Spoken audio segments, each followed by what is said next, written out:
So what's going on, guys? My name is Mr. Dalek JD, and this is the first in a two-part series, potentially even more episodes, talking about what Black Ops 3 Zombies did right. In the next episode, we're going to be talking about what Black Ops 3 Zombies did wrong. We're not going to be focusing on any negatives. We're going to be looking at what I thought they'd done right, what was great about the Black Ops 3 Zombie season.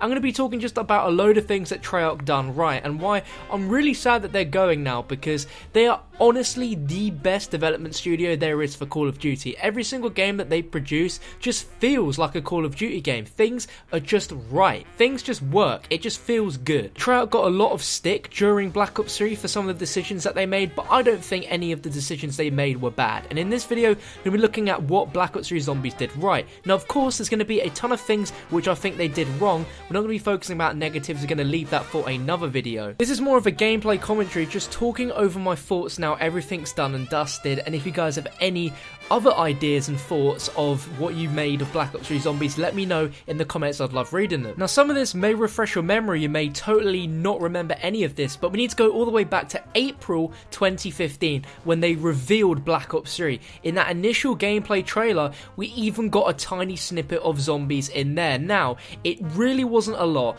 but it's typical Treyarch behavior to tease us with the smallest amount of gameplay that made us imagine and think up what exactly the setting was, and we had no idea at the time that it was going to be Der Riese remade. Now, I don't think there's been a Call of Duty game, even Treyarch's Call of Duty games before then, that teased zombies all the way back then. We knew we were obviously going to get it, but it's amazing getting what we want to see so early on. And then at the start of July, we got the Shadows of Evil reveal trailer, and I can still remember my very first time watching it. At first, I was in amazement at just how great the game looked in the trailer itself, and then I was a little bit miffed at some of the stuff that I was seeing, like the Marguas, but the music was incredible, the setting as well. I really love Shadows of Evil, and we'll talk more about that later, but that reveal trailer was pretty darn awesome. I didn't really see a lot of negative opinions on it besides the Marguas and the Parasites, which we thought were going to absolutely kill the game and was not something that Zombies has ever had, and that's not really zombies. We've never seen those sort of zombies, but now we know in the broad scheme of things what exactly those were. And then we got even more stuff leading up to that. We got the Comic-Con panel where we saw that Shadows of Evil reveal trailer, and we also got to see the giant intro cutscene. Again, something that we weren't supposed to see, something they didn't really have to release, but they showed it to the people that were inside that panel, then they released it to the entire world. So we got a cinematic intro cutscene all the way back in July, which contained our beloved crew, which we have not seen since 2013, and that was literally, Black Ops 2 was just full of other characters, and we only ever got to play as the original 4 in Origins, and then we learned there's going to be a continuation of Origins as well. And it's like, we look back at that now, and back then we were literally so giddy with excitement, it was unreal. Treyarch knew how to create hype for zombies so early on before the game was coming out, so that really kept us going for the few months until we had to wait before the game came out. And then in October they released the Shadows of Evil intro cutscene, which I think was amazing as well. Now, I'm not going to be naming any names, but it says a lot when we have both intro cutscenes for two maps coming on release, and there's a certain game with a zombies mode coming out in like a week's time, and there's been no such intro cinematic appearing anywhere. There's not been a single trailer since, so gets you thinking, right? Then Treyarch had the Black Ops 3 Friday streams, where for 4 Fridays before the release of the game, they showed off new things every single week. They showed us a brand new gameplay trailer for the Giant, and just seeing the old Wonder Waffle, all the characters, everything like that, it was literally just amazing. It made all of us wet with excitement. And for something like Zombies, which isn't even like the main mode of Call of Duty itself, for that to get that much hype and excitement, it really says a lot. And then we got Black Ops 3, and it had an abundance of Zombies content. Now, you might not even realise it, but we had Shadows of Evil, which was a brand new, absolutely 100% original map, which contained a new crew of characters, which needed to happen for the story to progress, as well as a bonus map, The Giant, a remake of Der Riese, which you can tell it had so much care and attention put into it. Every little bit of that map was remastered from the ground up. All the lighting, all the sounds, everything that happened, it wasn't just a lazy copy. It was a pretty much remake and remaster of that map, which is beautiful, continued on the storyline, and gave us the very start of this epic story quest that we went on. But that's not all for Zombies, because also on the disc we had Dead Ops Arcade 2, which was the sequel to Dead Ops Arcade, a mode that we unlocked in Black Ops 1, which came out in 2010. So 5 years later, we finally got a sequel, and it's a much more in-depth sequel than we could ever have imagined, with a first-person mode, as well as just a ton of depth and mini-games, as well as be able to play it with your friends online as well. And again, if that wasn't enough for you, you had Nightmares, which was the Zombies campaign. Now, we did always want a Zombies campaign, and let's be honest, Nightmares wasn't exactly what we wanted. It was pretty disappointing. It was just a reskin of the main campaign, but the enemies were zombies, and the audio was dubbed over in the cutscenes. I think it was a very lazy attempt at a Zombies campaign, but at least they tried to give us something. And when you think about it, you paid what, £40, $60 for the base game, and if you spent more to get the Giant as well, you got all of that content for just a little bit more than what the game would normally cost. It is a ridiculous amount of content, and something which has never happened before and probably will never happen again, with a developer putting in so much content on day one that you just have so much to do. Then we have the multiplayer, which in my opinion is one of the most robust and most fairly balanced multiplayers we've ever had, with some of the best map designs, as well as the specialists, which just work, they make sense, it just works, as well as the free run mode as well, which I remember back when the game first came out, it was really popular. People were trying their best to, you know, get the smallest times possible, as well as like literally try and beat their friends on Twitter. It was a competitive thing. And then we roll on to the DLC season. Now there, of course, there's going to be some, you know, some ugly ducklings in that DLC season, Zetsubou, but besides that, I really think that for the most part, the DLC season was a very, very robust package and definitely worth the money. Der Eisendrache goes down as one of my favourite zombie maps of all time. That map is the best map in Black Ops 3 Zombies in my opinion, and they started off the DLC season so strong that it was pretty hard for them to ever be able to match what they did with Der Eisendrache. It had a very crazy story, wrapping things from Black Ops 1 with the moon, implementing that, but rather us blowing up the Earth, we blew up the moon. We had Dempsey in a ship crashing back down onto Earth, the Goldenrod. We have stuff with Dr. Groff, which again, old storyline, retouching on lines that Richtofen said back in Black Ops 1. It was just amazing. The Easter egg was incredible. Fighting the big Keeper boss was just amazing, and the bows, let's not even get started on the bows.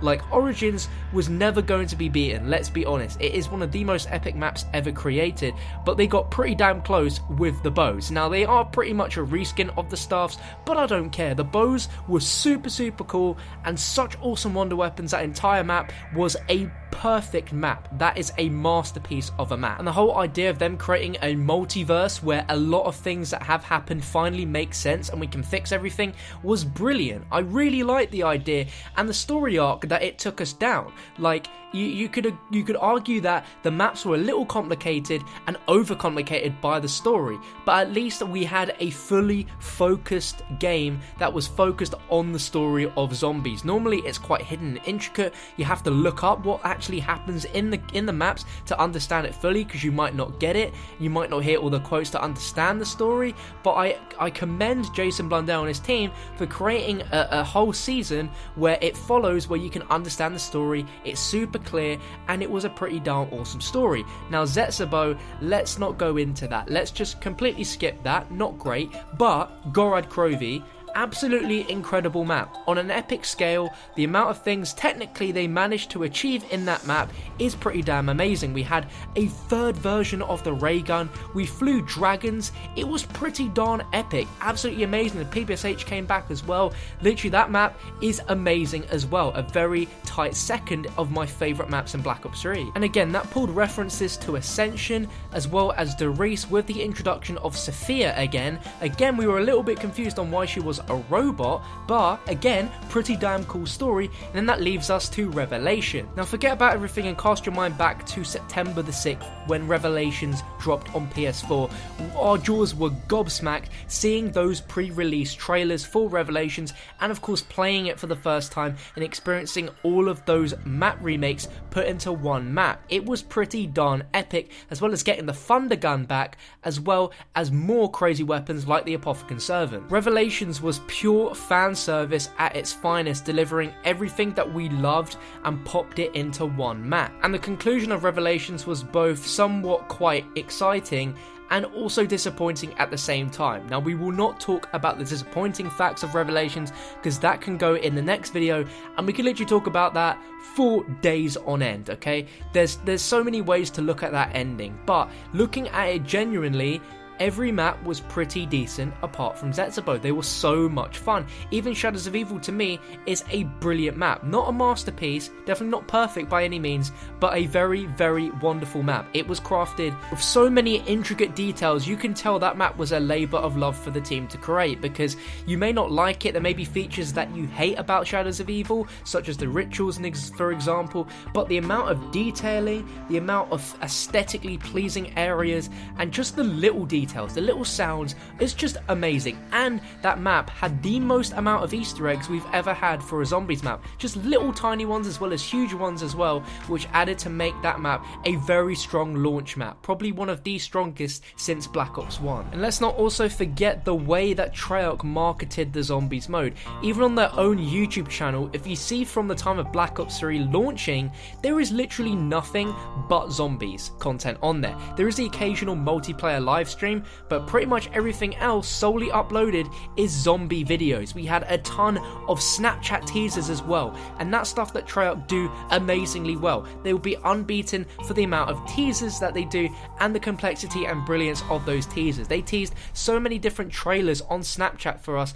and we had so many trailers of additional storyline content for the zombies mode as well. When you think about the fact they have a campaign on there, a multiplayer mode, a zombies mode, along with a zombies campaign, Dead Ops Arcade, free run, and then the DLC season, they have so much to focus on, yet they put all their love and attention into zombies. They treated that like as if that was the sole beauty of Black Ops 3. Everything else was not, I wouldn't say insignificant, but it just wasn't as great as zombies was. And if that wasn't enough, then Treyarch has also given us mod tools. Now bear in mind this is just the beta, but they didn't have to do this. It was a ridiculous amount of time and effort that they had to spend in order to get these tools released for us, and now we have infinite zombie maps to play as well as multiplayer content. Now they gave us the great DLC season, but giving us zombies as well on the best iteration of the engine for zombies is absolutely amazing, because since 2008 there's not been a single Call of Duty game since which has allowed you to create custom mods and stuff like that in zombies. It's never been a thing before. And they didn't have to give us the tools to do it. They didn't have to go through all the effort and the effort that they're still doing in order to give us all the assets, be able to make maps from every single DLC and add those in to make creative and amazing maps. But they didn't have to do it, but they still did anyway, and that is an amazing feat in itself. The game was only supposed to last a year, but we're going to be playing this for at least, I'm guessing, a minimum of 3 more years with the amount of content that we can all play and enjoy through mods, which will slowly be getting better as time goes on and people get used to it, and more assets. Now, the mod tools right now, you may say are a disappointment, but that's only because we've only had them for about 2 or 3 weeks, and that's not enough time for people to spend their time making very detailed maps with huge Easter eggs, as well as the fact that we don't have access to everything yet. And once we do, that's when we're going to really start to see Treyarch level zombie maps as custom maps for us to play. I had no doubt in my mind that Treyarch were going to be disappointing with their zombie season, and they definitely haven't disappointed at all. It's been a fantastic year of zombies, and the way that they've deployed all this content for us over the amount of time, bringing in this epic story, having so much more diversity added to our original 4 characters as well, it's been so much fun, and it's been amazing to play all these maps, experience and make all these fond memories which we're going to have for years to come with these maps, and as well as making YouTube videos for you guys, of course. Now, if you agree with anything I've said, let me know down below in the comments, or if you disagree and think there's other things about Black Ops 3 Zombies which made it so good, let me know in case I've missed anything. But if you enjoyed the video, be sure to drop it a like rating. It's been a long one, but hopefully you've made it to the end, and if you did, give yourself a pat on the back. On screen now you're going to be seeing, make sure to click that once the video ends, it'll take you straight over and you can enjoy some awesome Zombies action. But if you're new and you want to stay updated with more videos like this, make sure to subscribe so you don't miss out. But thank you for watching, I'll catch